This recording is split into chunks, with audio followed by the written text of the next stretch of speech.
कोडरमा सांसद व भाजपा की राष्ट्रीय उपाध्यक्ष अन्नपूर्णा देवी के नेतृत्व में सोमवार को कोडरमा के चाराडीह स्थित सांसद अन्नपूर्णा देवी के आवास से जन आशीर्वाद यात्रा निकली। सांसद अन्नपूर्णा देवी को केंद्रीय मंत्रिमंडल में बतौर राज्य मंत्री शामिल किए जाने को लेकर यह यात्रा निकाली जा रही है। सांसद अन्नपूर्णा देवी के आवास से ढोल बाजे के साथ ये यात्रा निकली। यात्रा में शामिल अन्नपूर्णा देवी एक खुली सुसज्जित वाहन में चल रही हैं। इनके साथ स्थानीय सांसद सह पूर्व मंत्री जयंत सिन्हा, स्थानीय विधायक जयप्रकाश भाई पटेल, राकेश सिंह, कार्यक्रम समन्वयक कीर्ति गौरव, प्रदेश खेलकूद विभाग, अभिषेक सिंह जिला प्रभारी, रानी पाठक वरिष्ठ नेत्री लोकसभा, शशांक राज प्रमंडलीय प्रभारी के अलावा जिला और प्रदेश के सैकड़ों भाजपा के नेता व कार्यकर्ता शामिल थे। देश के लिए, देश के लोगों के लिए जब शपथ हुआ उस समय उन्होंने ये कहा था कि ये सरकार अंतिम व्यक्ति जो गांव में रहने वाले गरीब लोग हैं उसके लिए समर्पित है।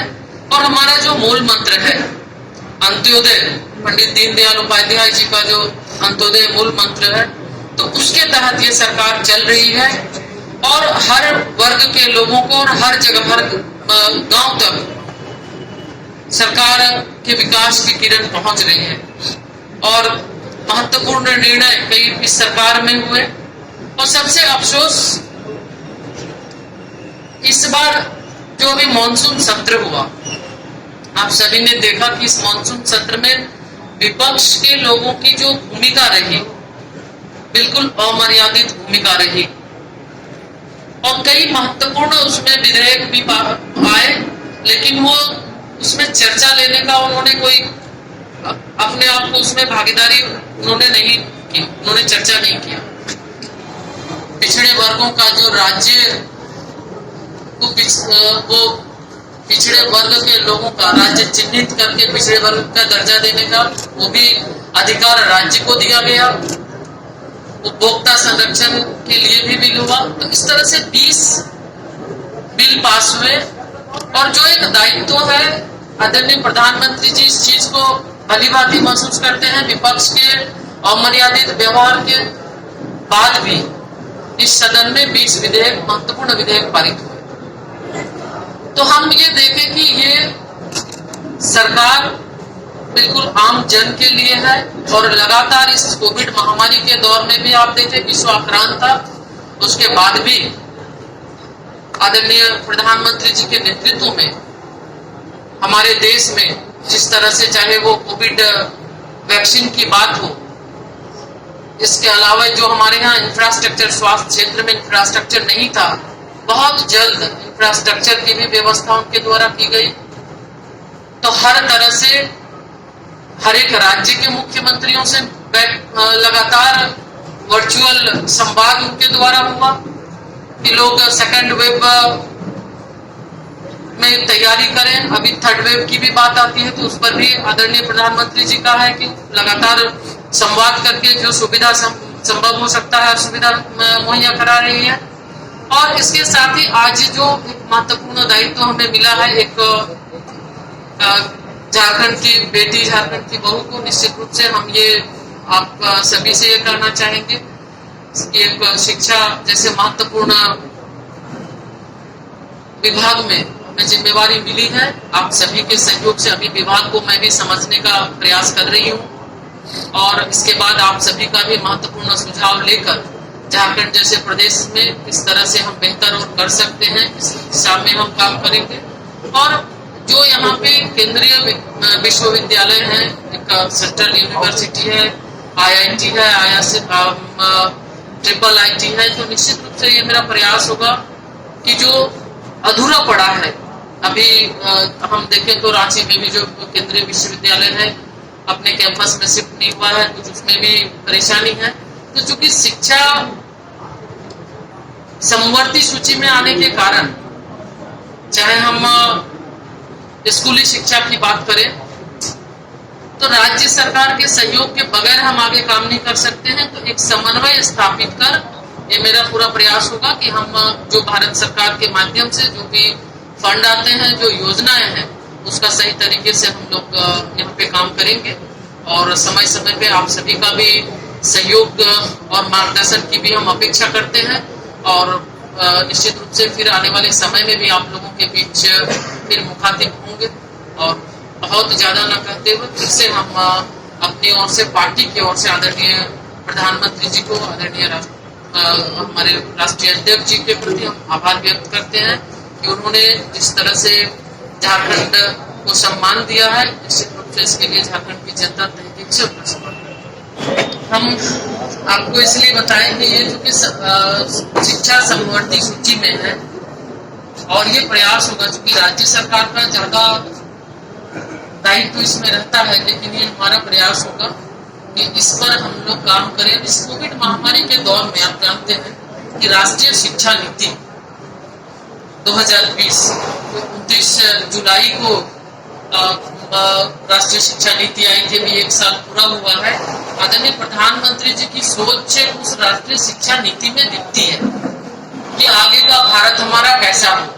उस राष्ट्रीय शिक्षा नीति के माध्यम से जो ड्रॉप आउट की बात हो या फिर ड्रॉप आउट की बात आप जो कर रहे हैं, निश्चित रूप से उसमें कहीं न कहीं बच्चों को जब मन नहीं लगता पढ़ाई में, तब धीरे धीरे वो भी छोड़ते हैं। तो इस राष्ट्रीय शिक्षा नीति के माध्यम से एक तो क्षेत्रीय भारतीय भाषाओं में पढ़ाई की व्यवस्था, पढ़ाई की बात इस राष्ट्रीय शिक्षा नीति में की गई है कि क्षेत्रीय भाषा पे पढ़ाई होगी। इसके साथ ही साथ व्यावसायिक पढ़ाई, किताबी पढ़ाई के साथ व्यावसायिक शिक्षा पर भी विशेष ध्यान दिया गया है। क्लास 6 से व्यावसायिक शिक्षा भी एक सब्जेक्ट उसमें कंपलसरी होगा और बच्चों को जिस पर इंटरेस्ट है उस पर उसको पढ़ाई होगी। तो इस तरह से, और फिर क्षेत्रीय टेक्निकल का भी आपने देखा 29 तारीख को आदरणीय प्रधानमंत्री जी ने जो इंजीनियरिंग की पढ़ाई 11 क्षेत्रीय भाषाओं में उन्होंने लॉन्च किया है, ताकि हमारे बच्चे जो अंग्रेजी माध्यम से, जो हिंदी माध्यम के बच्चे हैं, कहीं परेशानी होती थी तो आपको ये दिक्कतें न आए और भाषा कहीं आड़े ना आए। इसके लिए क्षेत्रीय भाषा में भी पढ़ाई की शुरुआत हुई है। तो इस तरह इस शिक्षा, राष्ट्रीय शिक्षा नीति में बहुत सा प्रावधान है और राष्ट्रीय शिक्षा नीति लगभग 60 से 70% काम हुआ है। ये हम सबका दायित्व है कि इस राष्ट्रीय शिक्षा नीति को लागू करें। इसके लिए राज्य से लगातार संवाद हो रहे हैं, राज्य के साथ बात करके उनकी जो योजनाएं हैं उसको भी लिया जा रहा है और इस दिशा में विभाग की ओर से कार्य किए जा रहे हैं। इस कोविड के दौर में भी आप देखे होंगे हमारे जो बच्चे, स्कूल बंद है, इसके वजह से आदरणीय प्रधानमंत्री जी के मार्गदर्शन में पीएम ई विद्या के माध्यम से कुछ चैनल जो दूरदर्शन के माध्यम से पढ़ाए जाते हैं, लगभग 12 चैनल है, उसमें बच्चों की पढ़ाई ताकि हो। उसके अलावा रेडियो के माध्यम से भी बच्चों की पढ़ाई होती है और ऑनलाइन माध्यम से भी पढ़ाई की व्यवस्था सुनिश्चित करने का ये प्रयास हम लोगों ने किया है। राज्य सरकार के विद्यालयों में गुणवत्तापूर्ण शिक्षा की कमी है। यह नई शिक्षा नीति के तहत गुणवत्तापूर्ण शिक्षा गाँव तक पहुँचाने के लिए केंद्र सरकार क्या कर रही है, इसकी क्या योजना है? जनता की ओर से आदरणीय प्रधानमंत्री जी को लोग आशीर्वाद दे रहे हैं कि जिस तरह से इस बार का मंत्रिमंडल उन्होंने बनाया है, निश्चित रूप से, और देश के लिए जिस तरह से लगातार प्रधानमंत्री जी लगभग 18 घंटा सिर्फ देश के लिए सोचते हैं, देश के विकास के लिए सोचते हैं। और आज इस महामारी के दौर में भी आपने देखा कि सिर्फ वो अपने देश की बात नहीं की है, बल्कि दूसरे देश में भी जहां दवा उपलब्ध नहीं था, वैक्सीन नहीं था, उन्होंने देने का काम किया। यानी वसुधैव कुटुंबकम की बात हम करते हैं तो ये प्रधानमंत्री जी के द्वारा किया जा रहा है। तो निश्चित तौर पे एक बहुत बृहद सोच के साथ आदरणीय प्रधानमंत्री जी काम कर रहे हैं और हम झारखंड के लोगों से आशीर्वाद मांगने के लिए आए हैं कि जिस तरह से हमारे प्रधानमंत्री जी पूरे, ये हमारा जो प्रोग्राम है ये मोदी जी का निकाला हुआ है प्रोग्राम। हमारे यहाँ झारखंड में बहुत सारे ज़िले में अन्नपूर्णा देवी जी जो कि मंत्री बनी हैं, माननीय मंत्री, उनका जन आशीर्वाद योजना चल रहा है। वो अभी कोडरमा, फिर हजारीबाग, रामगढ़ होते हुए वो धनबाद, गिरिडीह तक जाएंगी। साथ में जयंत सिन्हा हमारे सांसद महोदय हैं, साथ में हमारे जिलाध्यक्ष हैं और हम भारतीय जनता युवा मोर्चा की जो टीम है उत्तरदायित्व मिला है। हम लोग रामगढ़ की टीम है और प्रदेश से है।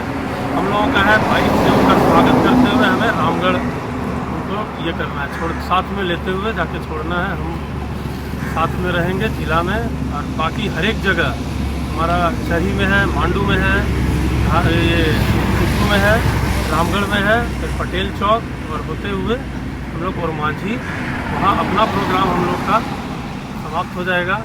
फिर जो ये जन आशीर्वाद योजना, ये रैली है, ये आगे बढ़ेगी रांची की।